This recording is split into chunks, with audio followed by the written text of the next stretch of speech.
Assalamualaikum warahmatullahi wabarakatuh. Perkenalkan, saya Fitri Mulia. Saya adalah mahasiswi Fakultas Hukum Universitas Maliku Saleh.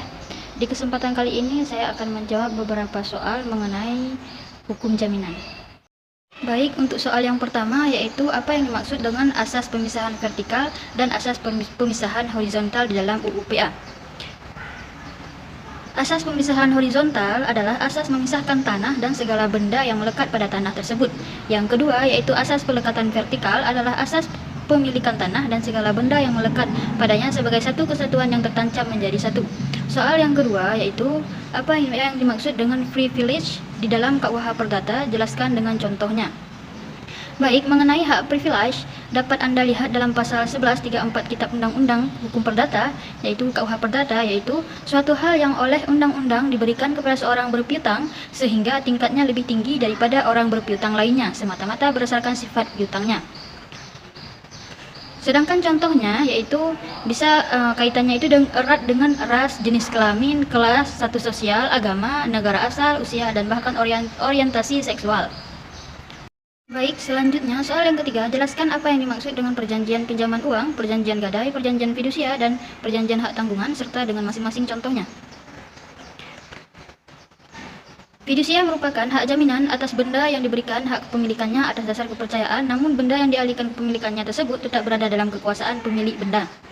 Sedangkan jaminan fidusia adalah pengalihan hak kepemilikan sebuah benda, yaitu harta bergerak dengan tidak bergerak yang diregistrasi hak kepemilikannya masih dalam kekuasaan pemilik benda tersebut. Contohnya penerapan jaminan fidusia yaitu dalam proses jual beli motor secara kredit apabila seseorang membeli motor secara kredit. Kemudian hak tanggungan adalah hak jaminan atas tanah untuk pelunasan utang tertentu yang memberikan kedudukan diutamakan kepada kreditur tertentu terhadap kreditur-kreditur lainnya. Kemudian ada perjanjian pinjam meminjam uang menurut KUH Perdata, yaitu pasal 1754 yang berbunyi pinjam meminjam ialah perjanjian dengan mana pihak yang satu memberikan kepada pihak yang lain suatu jumlah tertentu barang-barang yang habis karena pemakaian dengan syarat bahwa pihak yang terakhir ini akan mengembalikan sejumlah yang sama. Selanjutnya mengenai gadai, hak gadai adalah suatu hak yang diperoleh seseorang yang berpiutang atas suatu barang bergerak atau tidak bergerak, baik yaitu berupa motor, mobil, tanah sawah, rumah, dan lain-lain, yang diserahkan kepadanya oleh seseorang yang berutang atau oleh seorang lain atas namanya, dan memberikan kekuasaan kepada orang yang berpiutang itu untuk mengambil pelunasan. Selanjutnya, untuk soal yang keempat, yaitu ada jelaskan macam-macam bank garansi serta perbedaannya dengan jaminan perseorangan. Macam-macam bank garansi yaitu ada jaminan penawaran, dengan kata lain yaitu bid bond, ada jaminan pelaksanaan, performance bond, jaminan uang muka, advance payment bond, jaminan pemeliharaan, pay maintenance bond. Kemudian, jaminan kebendaan memiliki tujuan untuk memberikan hak fair atau hak untuk meminta pemenuhan piutang kepada kreditur, sedangkan untuk jaminan perorangan bertujuan hak fair pada kreditur mengenai benda keseluruhan debitur guna untuk mendapatkan pemenuhan dari piutangnya.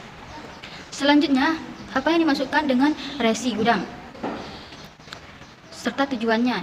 Mengenai resi gudang adalah dokumen bukti kepemilikan atas barang yang disimpan di gudang yang diterbitkan oleh pengelola gudang.